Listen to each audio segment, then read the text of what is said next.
आय व उपभोग बढ़ने से ग्रामीण अर्थव्यवस्था को गति। सतीश सिंह, आर्थिक मामलों के जानकार। नाबार्ड की यह रिपोर्ट भारतीय अर्थव्यवस्था के लिए बेहद सुखद है कि जीएसटी सुधार, वित्तीय समावेशन और महंगाई दर में कमी के कारण ग्रामीण अर्थव्यवस्था मजबूत बनी हुई है। NABARD, national bank for agriculture and rural development ने पिछले साल करवाए गए ग्रामीण आर्थिक स्थिति और धारणा सर्वेक्षण RECSS के निहितार्थों का खुलासा एक रिपोर्ट में हाल ही में किया। इसके अनुसार हमारा देश समावेशी विकास की संकल्पना को साकार करने की दिशा में तेजी से आगे बढ़ रहा है, क्योंकि ग्रामीण क्षेत्र में आर्थिक सुधार की गति तेज हुई है और ग्रामीणों की आय के साथ उनकी खपत में भी उल्लेखनीय वृद्धि हुई है।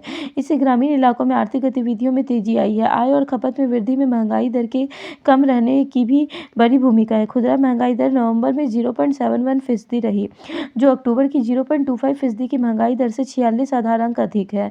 शहरी क्षेत्रों में महंगाई दर 1.40% और ग्रामीण क्षेत्रों में यह 0.10% रही। विगत महीनों में अनाज की महंगाई दर 0.1% तक गिर गई, जो 50 महीनों का निचला स्तर था। नवंबर में सब्जियों की कीमतों में 22.20%, दालों और उससे जुड़े उत्पादों की कीमतों में 15.86% और मसालों की कीमतों में 2.89% की कमी दर्ज की गई। परिवहन और संचार में महंगाई दर नवंबर में 0.88% रही, जो अक्टूबर में 0.94% के स्तर पर थी।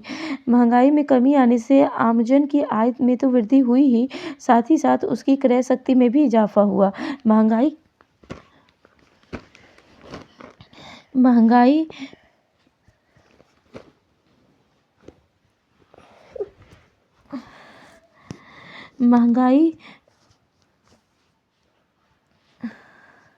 महंगाई के कम रहने की वजह से रिजर्व बैंक ने इस साल फरवरी से अब तक रेपो दर में कुल 1.25% की कटौती की,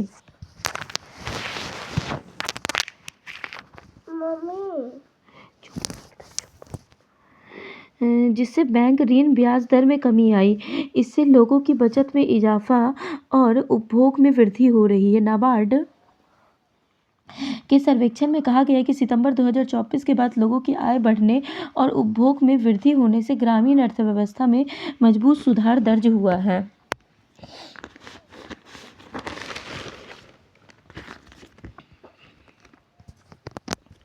इस अवधि में 80% परिवारों की आय बढ़ी है और इनका खर्च भी बढ़ा है। पिछले वर्ष की तुलना में 29.3% परिवारों के निवेश में भी वृद्धि देखी गई है, जो अब तक की सर्वाधिक निवेश में भी सर्वाधिक वृद्धि है।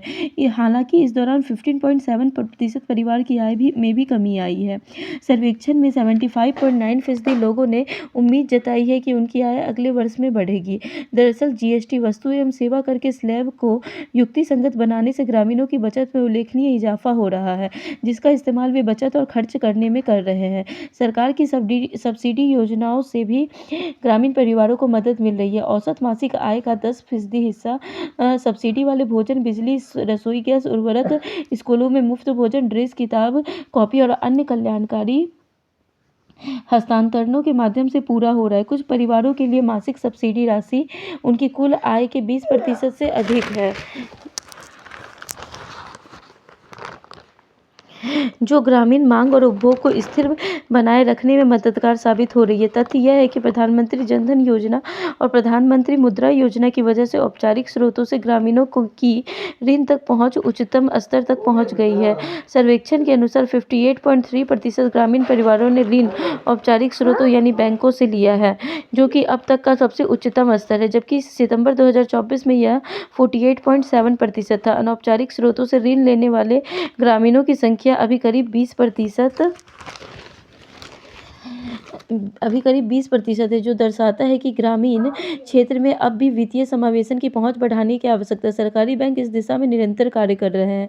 उनके प्रयासों से देश में 57 करोड़ से अधिक प्रधानमंत्री जनधन खाते खोले जा चुके हैं, जिसका उद्देश्य हर व्यक्ति को बैंकिंग सुविधा उपलब्ध कराना है। इस तरह यह योजना ग्रामीणों को आर्थिक एवं सामाजिक सुरक्षा प्रदान करने का काम करेगी। ग्रामीण अर्थव्यवस्था अगर मजबूत बनी रहती है तो जाहिर है भारत जैसे देश में अर्थव्यवस्था को अपने आप स्वाभाविक रफ्तार मिलती है।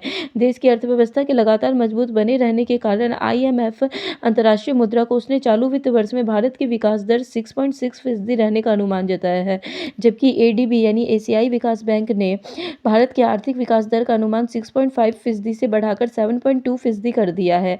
ADB के अनुसार भारत GST एवं अन्य कर सुधारों और खपत में आई तेज वृद्धि से एशिया का ग्रोथ इंजन बन गया है और स्थिर नीतिगत निर्णयों, मजबूत घरेलू मांग, सरकारी निवेश, वैश्विक कंपनियों के भारत में निवेश, रोजगार सृजन में तेजी और शेयर बाजारों के मजबूत बने रहने की वजह से 2026 से 2035 के दौरान भारत की विकास दर में अभूतपूर्व तेजी आने का अनुमान है। फिलहाल महंगाई के नरम रहने, GST स्लैबों को युक्तिसंगत बनाए जाने, सरकारी सब्सिडी, जनधन और मुद्रा योजना से ग्रामीण क्षेत्र में व्यक्ति और परिवार आर्थिक रूप से सबल बने रहे और इससे देश में समावेशी विकास को बल मिल रहा है। धन्यवाद। राधे राधे।